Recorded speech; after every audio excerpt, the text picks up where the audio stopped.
Hi, everyone. This is Stephen and Charlene.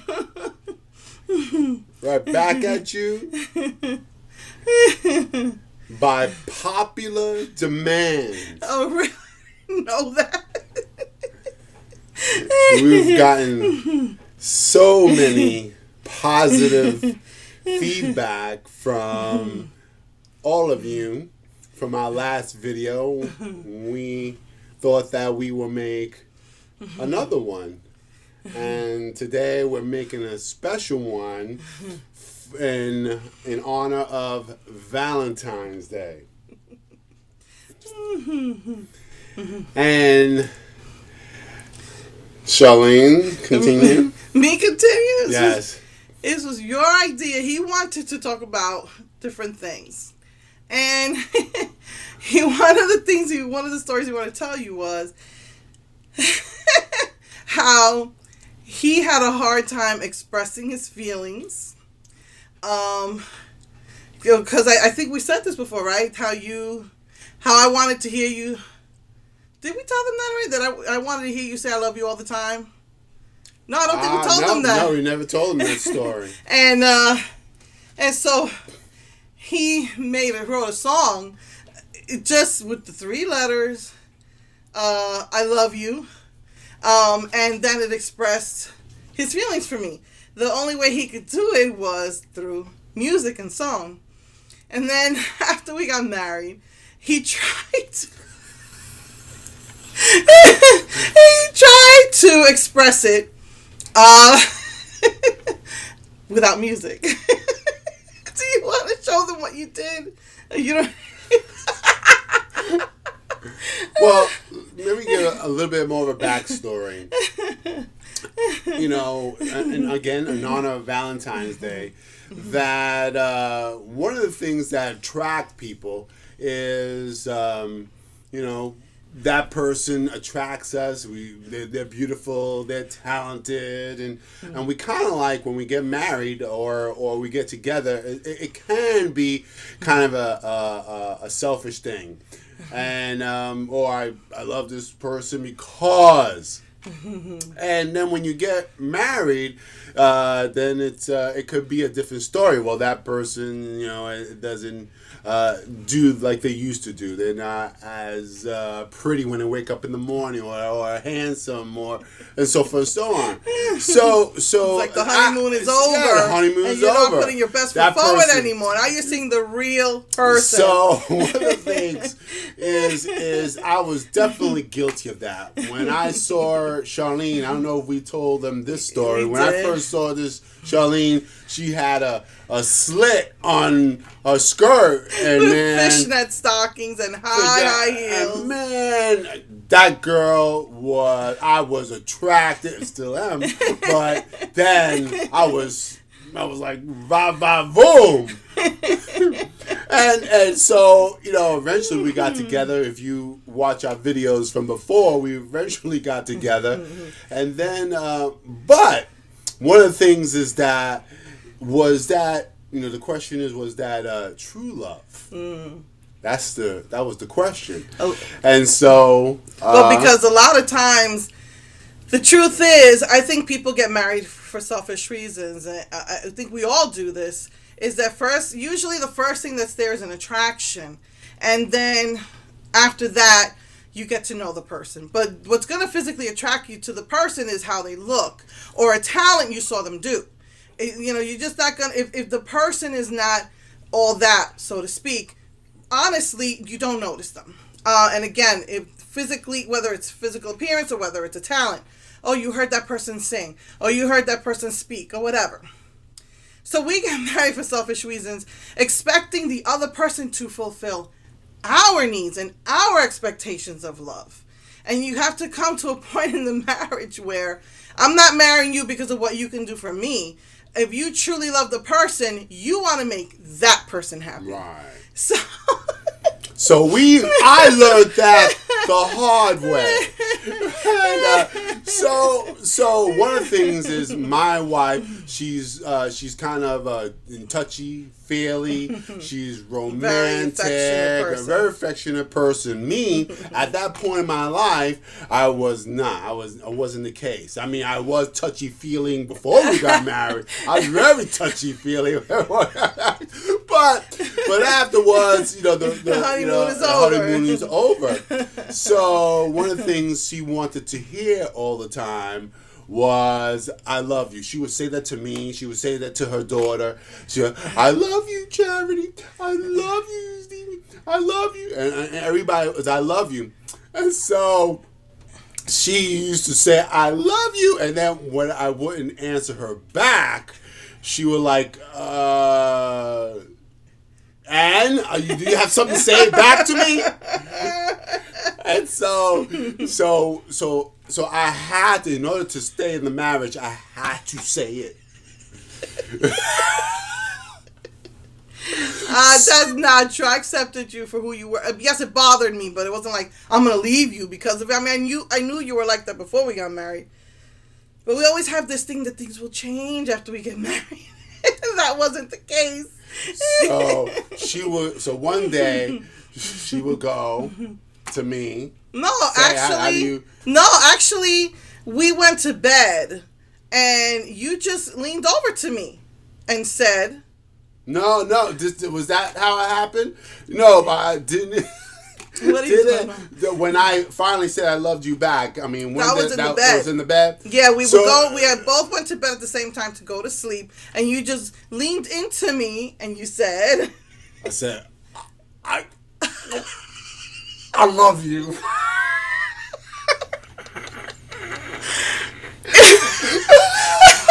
It was like he was gonna vomit out the words.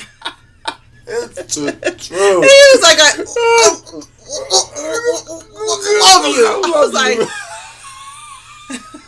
but I mean, it was an honest effort. It was no coercion, nothing. He just leaned over to me, put his arm around me, and said that. I was like, what the heck? I was like, you sound like you were gonna vomit. That's how hard it was for him to say it. I tried my best. But it was an honest effort. It was all him. I didn't ask him to say it, but I was like, it was like, I love you, Charlene.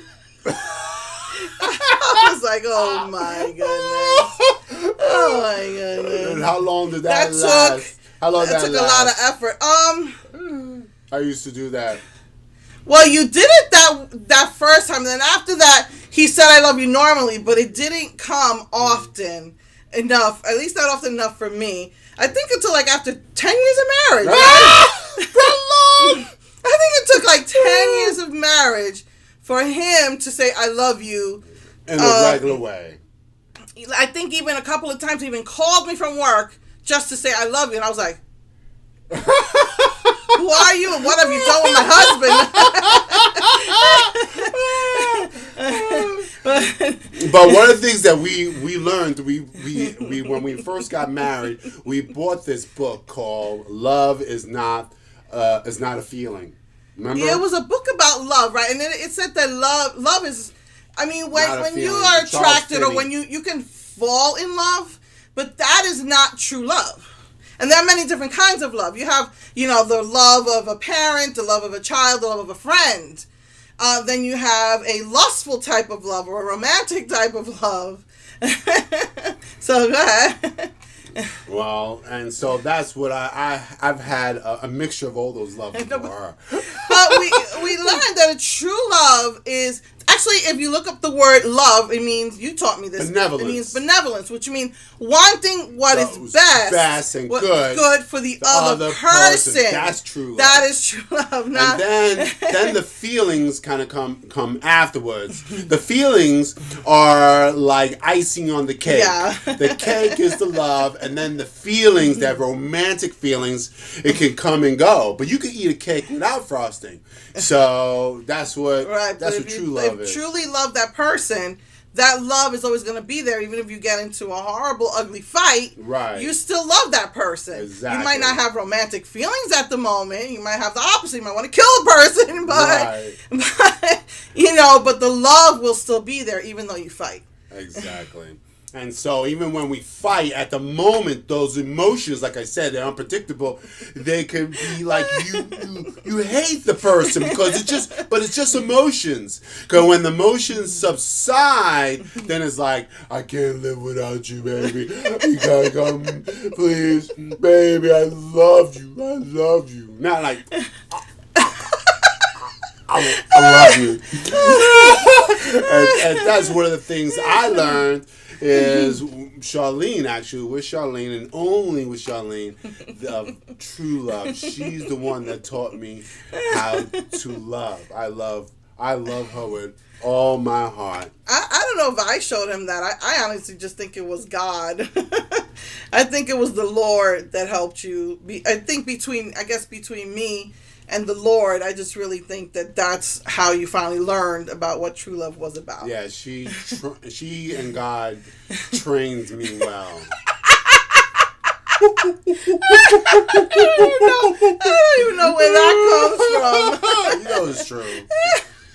I guess. You want to tell them the next one? Okay. So that was after we got married, but we want to tell you a couple of stories from before we got married. Just funny, crazy stories. So again, we had all these ideas and ideals in our head, and you know that, we were Christian and we followed the Bible and believed in God, and he didn't believe in kissing before marriage. And to a man, from what I understand, kissing is equivalent to sex of the mouth. But to a woman, it's romantic. And of course, I wanted a kiss. That was a huge problem between us. And so one day he says, I'm going to bring you to my spiritual father.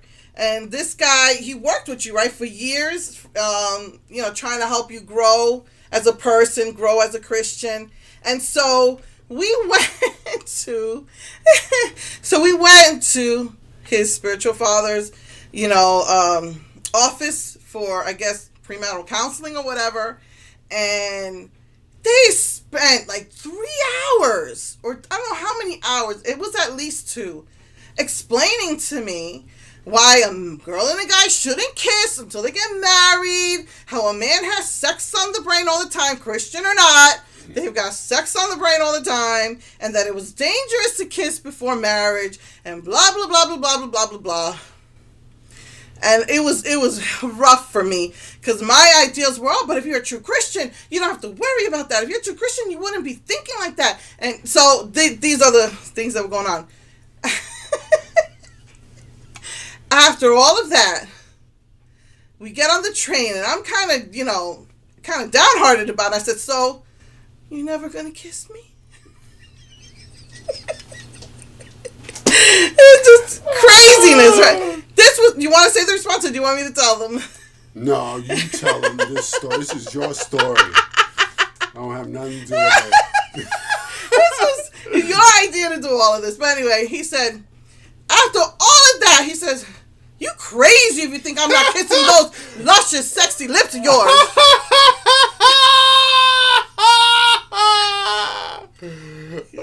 Craziness. Total craziness. And that was our first kiss. Was it? Yeah, that one was. The first of many.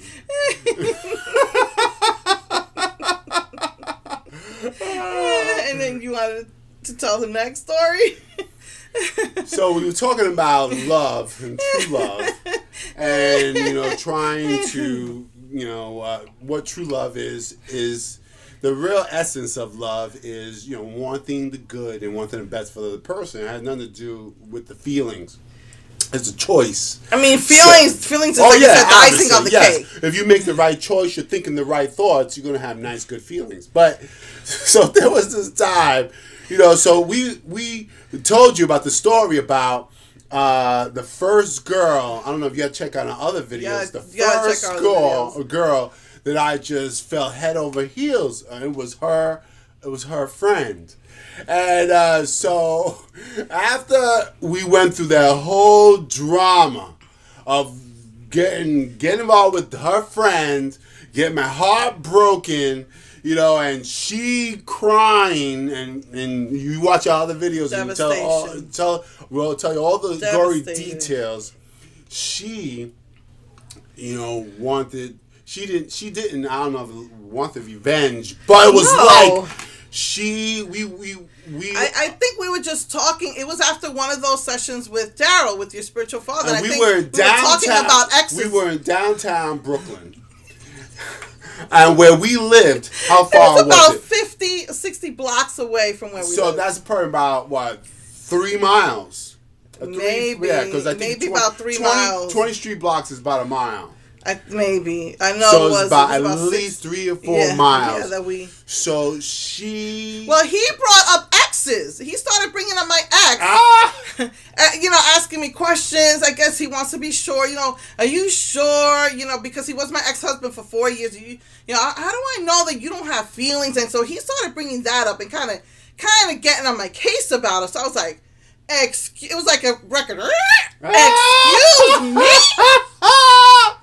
I mean, I divorced that guy for a reason, so I was like, well, you gotta get on my case. I was asking, I was like, do you love your ex? Yes, I remember, because we were on the swing. We were on the swings, and yes. And I was like, do you still have feelings for your ex-husband? Crazy. And she was like, no, but I just drilled her. I drilled her because I was not satisfied. He wanted to make sure. I wanted to make sure. You still have feelings for your ex-husband and blah, blah, blah. And he asking me, you're drilling me a million questions. And then I asked her one question too many. I went off. She just yelled at me. Well, I mean, we were in downtown Brooklyn. We walked always, to Sunset Park, to pick which up my is daughter from school. about 4 miles.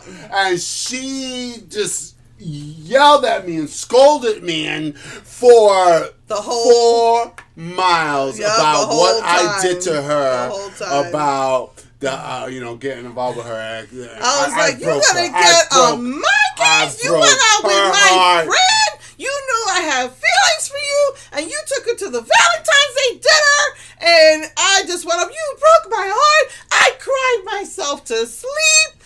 I went off for the entire 4 miles on him, yelling and screaming.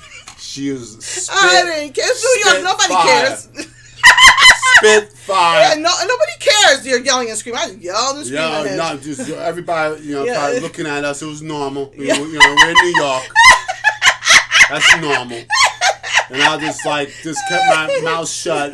Not literally all the way, but just mouth shut. So at that point, definitely, I did not feel. You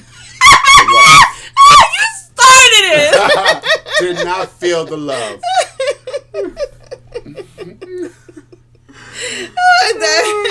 And then another time, another crazy story is we would take the train home one night. No, before that, it shows you how. Before we get into that one, I'm gonna tell her how much of a spitfire you are. Oh no! Yes. Is this the one about after the wedding? Yes. So now, we're gonna jump back to that. Right. Okay. So now, this shows you spitfire and how feelings can deceive you.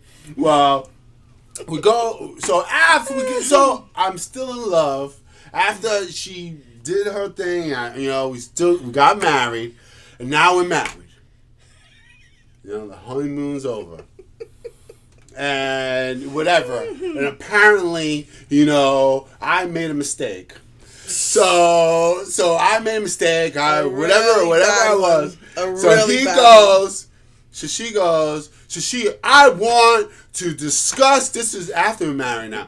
I want to discuss, for like a month or something. Discuss this now. And I want to be the man in control. I'm in control. I said, no, I'm not discussing this now. Of course not. She goes, how convenient. She goes, yes, we are. I said, no, we're not. I said, she goes, yes, we're going to discuss this now. We're going to resolve this now. I was like, no, I'm not. She goes, yes, we are. And he says, and what do you say? I'm going to bed. I'm going to bed. Exactly what I was going to say.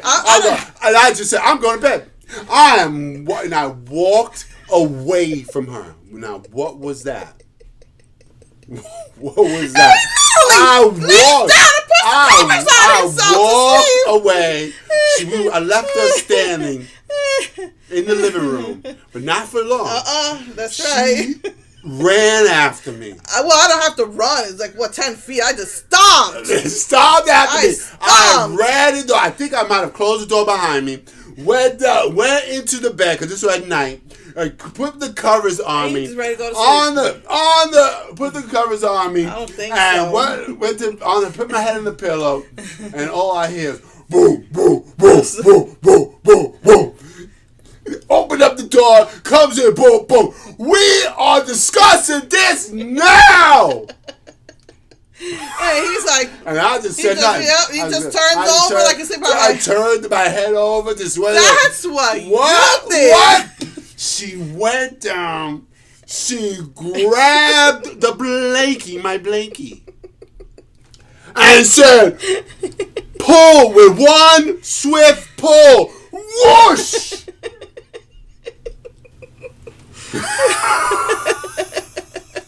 You lost your cool glasses. And one swift pull. She pulls the blanket from off of me.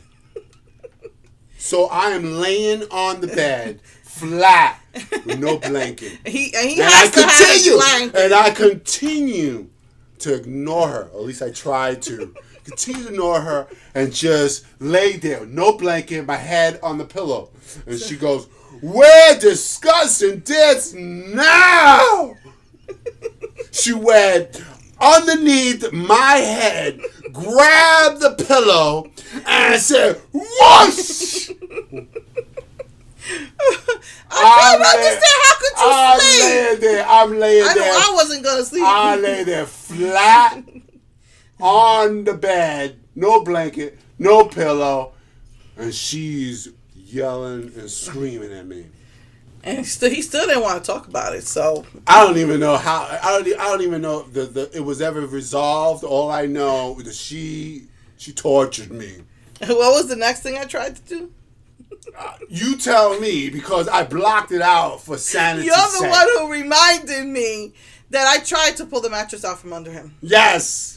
And if I could have pulled that mattress out from under him, you could best believe he would have been on the floor. I was on the floor. That mattress would have been on the floor. Talking about spit fire. I tell you right then and there, I did not feel the love. Oh, please. I won't even say what he did, but I didn't feel the love for what he did to me. And I don't think we did. I think he just laid there, and I was just yelling and screaming. I don't know for how long. I know. An hour? Until I went into a coma.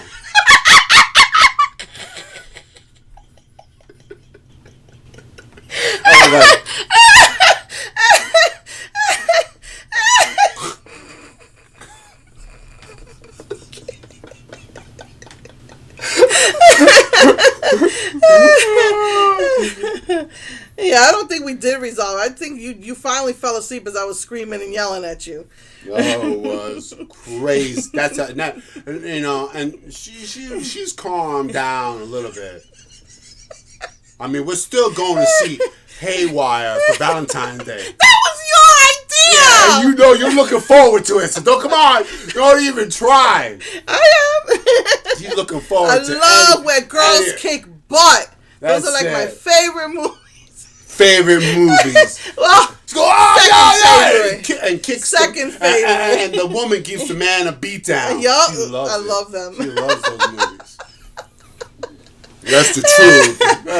That's because I was abused by my ex-husband, who you thought I was still in love with. So like I was saying, I was abused by my ex-husband, and so now I like to see kickbutt movies. And you think that I was still in love with him? That's just craziness. But on a positive note, I mean, this is all good, all positive. Is that she may be like that, and you know, there's probably 100 times I don't want her to be like that, but you know, I must say on her behalf, because I love her, is that because of that character that she has, a Spitfire character, Latin Spitfire character, she gets a lot done. It's like, you know, she goes into the store, and you know, she's supposed to use this coupon, you know, and they didn't give her the coupon credit. Maybe $2.50. Well, where's my $2.50? Where's my $2.50? I want my $2.50. Well, I want to speak to the manager. But that's actually something small that. But that's just an idea. It's like somebody does. No. She gets her $2.50. I don't care how small it is. She gets her $2.50. And then it happens for big things. I mean, there was a time where we had a sofa, and it used to break all the time. And we had the sofa for how many months? We had it for about 3 years. They told us that there's a warranty, and that if it breaks, that they will replace it for free. And it broke like within 2 months, and I told them I was concerned, that I wanted to get a different one. Oh, don't worry about it. We will continue to change it for you. And I don't know, we had it for a year, Probably. I think we had it for a year, and then they got new management, and it broke again. And then the new management forced us to take a cheaper sofa, because the one that we had wasn't available anymore, and so they wasn't going to give us the equal value. And I was, after my accident, I have calmed down a lot, because after my accident, I'm just so tired. You got to pick and choose your battles. And I was like, fine. It broke again. So when I went back, they were like, I'm sorry, we changed the sofa for you for like 5 times. When I change it again. Oh, no. She said, No, I don't think so. I wrote to the owner of the company. Oh, yeah. He retired. His daughter took over, and she was so immature, unprofessional. I was so happy, because I was now not the only one to feel the wrath of Charlene. Yeah, but he's crazy because he gets my wrath because he did something bad to me. But I don't go crazy for no reason, although he'll tell you I do. No one's perfect. I had a back and forth with her. I went to the Better Business Bureau. That's right. And then finally I talked to a lawyer about it, and I told her, you're going to give me a new sofa or my money. I said, I don't even want a new sofa. I want my money back. That's right. Or we're going to court, and you're going to pay my court fees and blah, blah, blah. So no matter whether it's small or big. Oh, and by the way, I got my money back. She got her money back. That's how she is. So I just love her just the way she is. I take the not so good, not so feely good, and the yeah, go get him, Charlene, go get him, go get him. He's how crazy he is. Release the Kraken.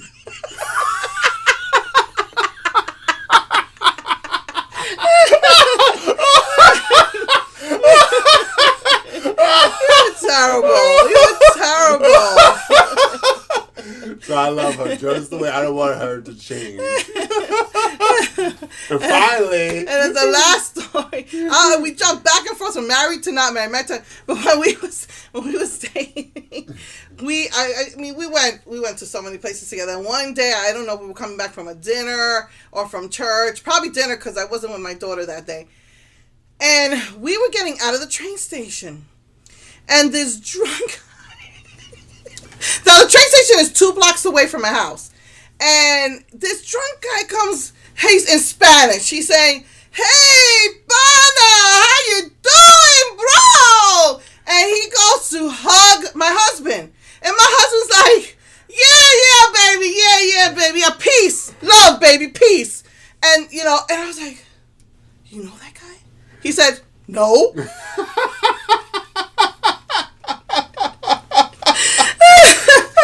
I couldn't stop laughing. I couldn't breathe from laughing so hard. Laughed for 2 blocks for I think 20 minutes straight. It would be so bad I couldn't breathe. He didn't even know this guy. And we've said this before. One of the things, besides love, besides the Lord, one of the things that keeps us together is that we can make each other laugh. Absolutely. Absolutely. And it's not the first time he made me laugh. You could ask him. He says, "Oh no," he knows when it's coming. He's like, "Oh no, here she goes, here she goes." And she laughed that night, I think, like 20 minutes straight, right? For 2 blocks. 20 minutes straight. She could not, and we just, and that's how we got together, because when we were practicing music, we would make each other laugh. So that's one of the things that, love is that you're able to be yourself, and you're able to withstand, the not so happy times. You got to work through those rough times. Work. Yes. And then you make each other laugh during the other times. So that's in dedication to Valentines, that we know that we are truly in love with each other, and not I love you.